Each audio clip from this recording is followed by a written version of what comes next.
Hello everyone, welcome back to the channel. दिल से स्वागत है आपका इस व्लॉग में। होप आप सब अच्छे होंगे। और आज का व्लॉग थंबनेल देखकर आपको पता चल ही गया होगा कि किस बारे में है।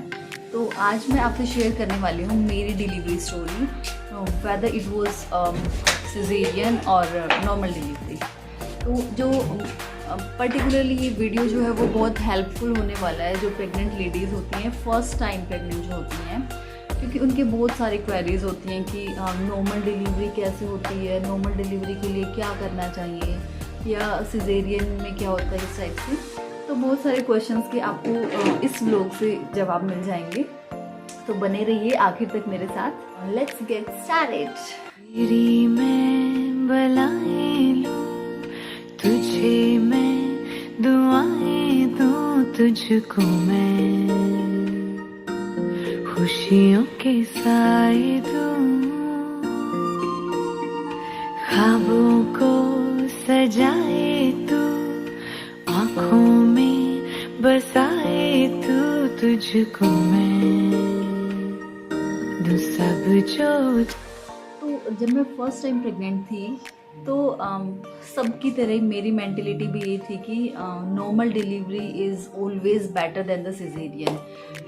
कि सिजेरियन जिसको होता है उसको बहुत प्रॉब्लम आती है और नॉर्मल डिलीवरी बहुत इजी होती है, बहुत अच्छी होती है, ये मेरा मानना था पहले, जो कि सबका होता है। बट इट्स नॉट दैट, मतलब एक्सपीरियंस से लगा लो। वैसे मेरी दोनों टाइम नॉर्मल डिलीवरी ही हुई है, बट सिजेरियन को सब लोग यूँ देखते हैं कि भाई जिसकी नॉर्मल डिलीवरी हुई है वो स्ट्रॉन्ग है, पावरफुल है, और जिसको सिजेरियन जो है वो वीक है, या फिर उसके साथ बाद में बहुत सारी प्रॉब्लम्स आने वाली हैं। तो ऐसा कुछ भी नहीं है, ऐसा कुछ भी नहीं है रियली। जब प्रॉब्लम्स आनी होती हैं तो नॉर्मल डिलीवरी में भी आती हैं एंड सिजेरियन में भी आती हैं। You know, motherhood is very special feeling. अगर कोई pregnant woman deliberately C section को अडॉप्ट करना चाहती है, अपने बेबी को सी सेक्शन से डिलीवर करना चाहती है, तो प्लीज़ उसकी रिस्पेक्ट कीजिए। वो उसको खुद को चूज़ करने दीजिए कि वो नॉर्मल डिलीवरी चाहती है या सी सेक्शन चाहती है। उसको क्रिटिसाइज़ मत कीजिए, इट्स अ रिक्वेस्ट वॉल। सो चलो मैं मेरा बताती हूँ। अब मेरी दोनों टाइम नॉर्मल डिलीवरी रही है। तो जब मैं फर्स्ट टाइम प्रेग्नेंट थी, मेरी ड्यू डेट दे रखी थी 25 जनवरी। तो जैसे ही मैं 9 मंथ में एंटर हुई तो मुझे ये तो आइडिया था कि डिलीवरी भी होनी है, जो कि बहुत फेयरफुल होता है, जो बहुत डरावनी चीज़ होती है। बट मुझे ऑल ओवर माई प्रेगनेंसी इतना डर नहीं था इस चीज़ का। मैं शुरू से ही मेहनत कर रही थी, एक्सरसाइजेस कर रही थी उसी तरह से कि भाई नॉर्मल डिलीवरी कैसे होनी चाहिए। मैं आपको कुछ टिप्स भी बताऊँगी, मैं कुछ वीडियो शेयर करूँगी, एक्सरसाइजेस शेयर करूँगी पर्टिकुलरली, जो नॉर्मल डिलीवरी में बहुत हेल्प करते हैं। तो अगर आप नॉर्मल डिलीवरी चाहते हैं तो वो एक्सरसाइज आप ज़रूर कीजिए, या फिर जैसे भी एक्सरसाइजेज तो बहुत अच्छी होती हैं, तो आप लोगों को वो करनी ही चाहिए अगर आप प्रेग्नेंट हैं तो। पर्टिकुलरली 9th मंथ में वो एक्सरसाइज बहुत अच्छी रहती हैं। मैं भी नॉर्मल डिलीवरी के लिए ही प्रिपेयर कर रही थी खुद को। जैसे मैं वॉक कर रही थी, पर्टिकुलरली एक्सरसाइजेस कर रही थी, ये सब खाना पीना उसी अकॉर्डिंग। जैसे ही मेरी ड्यू डेट आई जो कि थी 25 जनवरी, तो एक्चुअली था क्या कि जैसे ही हम 9th मंथ में एंटर करते हैं, जब फर्स्ट टाइम प्रेग्नेंट होते हैं, तो बहुत सारी जगह से बातें सुनने को मिलती हैं कि 9th मंथ जैसे लगते ही बेबी हो गया, या फिर 2 दिन के बाद बेबी हो गया। तो मेरा भी कुछ ऐसा ही था, मतलब वेट तो तभी से रहता है ना कि कभी भी हो सकता है। तो 9 मंथ में जैसे ही एंटर किया तो मैंने हॉस्पिटल के लिए अपना बैग रेडी करके रख दिया था एक साइड में। बट वो वेट करते करते ना पूरा 9th मंथ कंप्लीट चला गया था मेरा। तो ड्यू डेट वाले दिन 25 जनवरी को मैं हॉस्पिटल में चली गई। ना कुछ मुझे पेन्स आ रहे थे, ना फिर कुछ वाटर ब्रेक एंड कुछ भी नहीं था, वैसे ही नॉर्मल था। तो मैं हॉस्पिटल चली गई बैग वैग लेके सब, कि हाँ अब तो मतलब 9 मंथ कंप्लीट हो गए हैं, तो अब तो बेबी हो ही जाएगा आज हॉस्पिटल जाके। और मैं जब हॉस्पिटल गई तो डॉक्टर्स ने बोला कि अभी ऐसा कुछ है नहीं है, मतलब कोई दिक्कत वाली बात नहीं है, और वेट करते हैं 1 वीक तक। 9th मंथ के बाद 1 वीक तक, और अगर 1 वीक और बेबी ले लेते हैं तो कोई दिक्कत वाली बात नहीं है, तो और वेट करते हैं। अब 9th मंथ में ना परेशानियाँ बहुत हो जाती हैं, मतलब चला भी नहीं जाता है। हम चल रहे हैं या बोल रहे हैं तो हमें सांस बहुत चढ़ने लग जाते हैं, बहुत परेशानी होती है। तो यूँ था कि बस अब तो बच्चा हो जाए बस, और नहीं सहन हो रहा था। तो 1 वीक और कैसे मैं वेट करती। तो वहाँ मेरी सिस्टर हैं पीजीआई में ही, मैंने बताया था आपको पहले भी कि पीजीआई से ही मेरा ट्रीटमेंट भी चला है और डिलीवरी भी मेरी वहीं हुई है, रोहतक पीजीआई। तो उनके कोई नॉन थे, उन्होंने बात करके ऐसे बोला कि भाई इंड्यूस करा के बेबी करवा देते हैं। तो डॉक्टर्स बोले ठीक है, बट आज नहीं, हम कल करवाएंगे, आज एडमिट रहना पड़ेगा, कल हम डिलीवर करा देंगे आर्टिफिशियल पेन देके। तो ये डिसाइड हुआ। तो उससे पहले उन्होंने कुछ चेकअप्स किए, कुछ टेस्ट किए, तो उसके लिए मुझे लेबर रूम में भेज दिया गया। लेबर रूम में भेज दिया और कोविड चल रहा था उस टाइम, तो कोविड के लिए टेस्ट किया और 1-2 ब्लड टेस्ट वगैरह हुए। तो उसके लिए ना लेबर रूम में जब भेजा ना, मैंने जब लेबर रूम की हालत देखी तो मेरा जो मैं मतलब पूरा प्रेगनेंसी से मैं ये थी कि मुझे डर नहीं लग रहा है डिलीवरी से, और वो मैं बस काँप रही थी वो चीज़ देख के। जो मतलब एक्टिव लेबर रूम में मुझे भेज दिया गया था, जहाँ पे बस डिलीवरी से जो बिल्कुल 2 मिनट पहले तक का जो सारा होता है प्रोसीजर, वो उस रूम में चल रहा था। वो देख के मेरी ऐसी हालत हो गई थी, मैं रोने लगी, बुरी तरह से रोने लगी। और मैंने कहा मेरी मम्मा को बुला दो, मैं नहीं करवाऊँगी, मेरी मम्मा को बुला दो। मैंने फिर कुछ भी करके, जैसे मैं बहुत डर गई थी, बहुत रोने लगी थी मैं उस टाइम पे।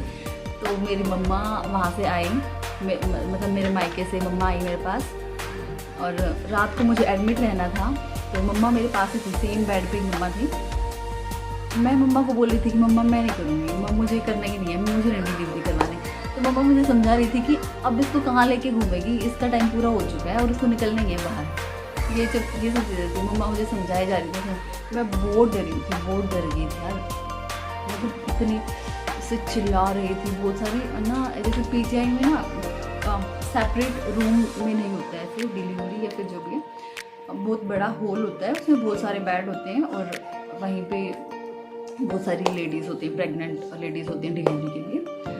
तो बहुत सारे थे और बुरी तरह से चिल्ला रहे थे, कोई ऐसे ड्रिप लगी हुई थी, भाग रहे थे छुड़वा के, इस टाइप से डॉक्टर्स उन पर चिल्ला रहे थे कि ऐसे क्यों कर रहे हो, ये हो जाएगा बेबी को, वो हो जाएगा। मतलब कोई बोल रही थी मुझे बचा लो, मैं मर जाऊंगी, ये सब ऐसे ऐसे हो रहा था। मैं बहुत डर गई थी यार देख के, बहुत, मतलब बस पूछो मत, बहुत रोई जा रही थी मैं।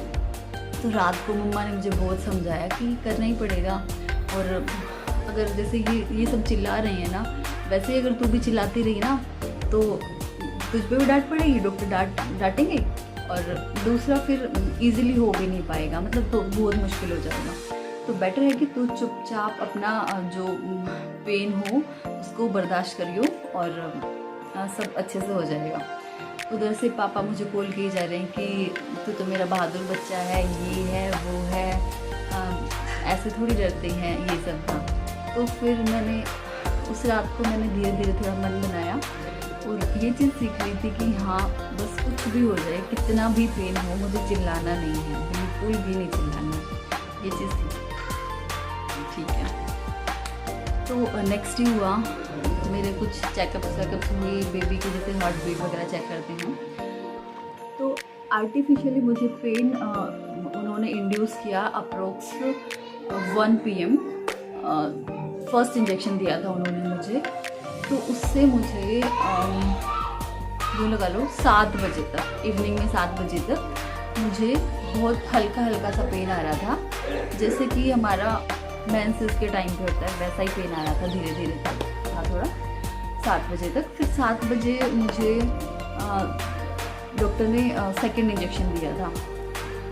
तो उससे फिर क्या हुआ, मुझे थोड़ा पेन की इंटेंसिटी इंक्रीज़ होने लगी थी, और जो पेन था, मतलब कॉन्ट्रैक्शन बोलूँ मैं पर्टिकुलरली, तो कॉन्ट्रैक्शन ना टाइम इंटरवल उनका डिक्रीज़ होता गया, जैसे कि थोड़ी थोड़ी देर में आने लगे थे मुझे, और फिर मुझे पेन बहुत मतलब ज़्यादा वाले पेन आने लगे थे।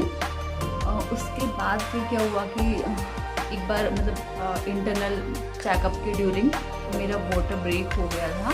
जो ब्रीदिंग एक्सरसाइज होती है हमारी, मतलब लेबर पेन के टाइम हमें क्या हेल्प करता है, हमें नाक से सांस लेनी होती है, लंबी लंबी सांसें लेनी होती है, हमें इनहेल करना है और फिर मुंह से सांस छोड़ना है, हमें एक्सहेल करना है जैसे मुंह से। तो ये चीज़ बहुत हेल्प करती है हमारी लेबर पेन के टाइम। तो मैं वो चीज़ भी कर रही थी, मतलब नाक से मैंने सांस ली और मुंह से सांस छोड़ना था, ये कर रही थी। तो उससे जो हमारे कॉन्ट्रैक्शन आते हैं ना, उसमें बहुत हेल्प मिलती है, मतलब वो हम अब बियर कर पाते हैं बस कैसे भी करके। और मैं चिल्ला भी नहीं रही थी, इस चीज़ का भी बहुत ध्यान रख रही थी। तो जैसे ही मुझे वहाँ की वॉशरूम जाना है, मैंने डॉक्टर से परमिशन ली। जैसे ही मैं बेड से नीचे उतरी तो मेरे से यूँ ही नहीं हो रहा था कि मतलब खड़ा नहीं हुआ जा रहा था बिल्कुल भी। मैं बैठने लगी ना वहाँ पे, तो डॉक्टर ने बोला कि ऐसे बैठना ठीक नहीं है, इससे बेबी हर्ट हो सकता है, तो आप बैठिए मत। तो मैं फटाफट से उठी। फिर मतलब ये एक माँ ही कर सकती है यार, कि मैं इतना पेन में हूँ, मेरे से खड़ा नहीं रहा जा रहा, पर जैसे मुझे बोला गया कि बच्चे को कुछ हो जाएगा तो मैं फटाफट से खड़ी हो जाती हूँ।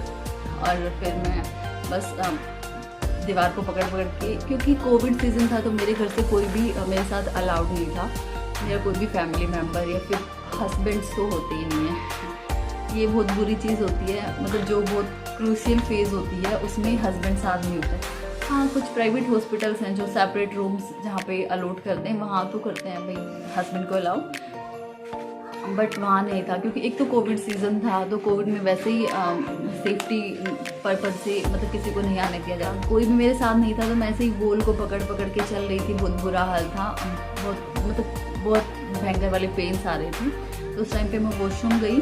अब वॉशरूम गई तो मुझे मतलब मैं कुछ भी बहुत बुरी हालत चल रही थी, पर फिर भी मुझे ये चीज़ें ध्यान थी, सब जो सब लोग बताते थे, जो मैंने सुनी थी सबसे, कि जब हम जैसे ऐसे लेबर पेन होता है तो वॉशरूम जाते हैं तो हमें थोड़ा सा ध्यान रखना होता है कि मतलब पता नहीं चलता है कब बच्चा डिलीवर हो जाए, तो थोड़ा सा ध्यान रखना होता है इस चीज़ का। तो वो भी था माइंड में। और मैं फिर वहाँ से आके जैसे ही मतलब बेड पे लेट जाती हूँ, तो जब मेरी सिस्टर ने मतलब डॉक्टर से पूछा कि भाई कितना टाइम लगेगा डिलीवरी होने में, कब तक होगी, तो उन्होंने बोला कि नेक्स्ट डे होगी मॉर्निंग में अप्रोक्स 9 और 10 AM तक। तो थोड़ी देर में हुआ क्या, मेरे कॉन्ट्रैक्शन मेरी बहुत इंक्रीज़ हो गई, मतलब बहुत जल्दी कॉन्ट्रैक्शंस आने लगे, क्रूअल वाला पेन होने लगा, मतलब बिल्कुल जो बर्दाश्त से बाहर था इतना। बस मैं मेरे जो बेड के साइड में जो हैंडल्स होते हैं उनको पकड़ के बहुत टाइटली मुंह से एक्सहेल करना और ये सब कर रही थी मैं।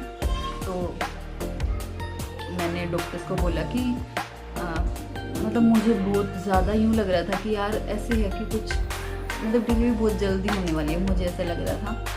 तो मैं उनको बोल रही थी कि एक बार प्लीज़ चेक कर लो। बहुत सारे पेशेंट थे तो उनके चक्कर में लगे हुए थे। फिर एक डॉक्टर ने आके मुझे चेक किया, तो उनको ये था कि इसकी तो डिलीवरी होनी है अभी, फटाफट इसको लेके चलो लेबर रूम में। मैं पहले जो थी वो एक्टिव लेबर रूम में थी, तो उनको ये था कि फटाफट स्ट्रेचर लेके आओ और इसको लेके चलो। डॉक्टर के अकॉर्डिंग तो मेरी डिलीवरी नेक्स्ट डे होनी थी, बट मुझे जो लगता है कि मैं जो एक्सरसाइजेस कर रही थी, जो मेहनत कर रही थी all over pregnancy normal delivery के लिए, तो वो मुझे यहाँ काम आई। मतलब वो जो लेबर पेन का जो इंटरवल था, मतलब जो मेरा लेबर पेन सुबह तक चल सकता था नेक्स्ट डे, वो मेरा ख़त्म हो गया उसी दिन। मतलब मेरी डिलीवरी उसी दिन हुई 11 बजे। तब तक मुझे बहुत भयंकर वाले पेन आए। मैंने ये सोच लिया था कि नहीं, कुछ भी हो जाए मैं दूसरा बेबी नहीं करूँगी, मैं कर ही नहीं सकती। मतलब इतना पेन कैसे बर्दाश्त होगा यार, इतना भयंकर वाला। ठीक है, तो फिर फटाफट से डॉक्टर मुझे लेबर रूम में लेके गए, और वहाँ जैसे ही मुझे कॉन्ट्रैक्शंस आ रहे थे, मुझे ध्यान है मुझे कॉन्ट्रैक्शंस आ रहे थे, डॉक्टर बोल रहे थे कि आपको पुश करना है, मतलब जोर लगाना है अंदर से खुद ही, मतलब जैसे कॉन्ट्रैक्शन आए तो जोर लगाना है, वो जोर लगाओगे तो बेबी बाहर आएगा। जैसे मुझे कॉन्ट्रैक्शन आई तो डॉक्टर बोले कि जोर लगाओ। मैं जोर लगाऊँ, जैसे वो बोल रहे थे कि चिल्ला के जोर लगाना। मैं चिल्ला रही थी जैसे ही, तो वो कह रहे थे कि गले में मत चिल्लाओ, मतलब गले पे जोर मत डालो, अच्छे से दबाओ, मतलब पुश करो खुद को ही अंदर से, जैसे ही कॉन्ट्रैक्शन आई।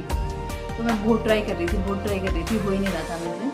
फिर एक डॉक्टर थे पता नहीं, नर्स थे, बहुत हेल्दी थे, बहुत मोटे, मतलब मोटे थे बहुत। उन्होंने क्या किया,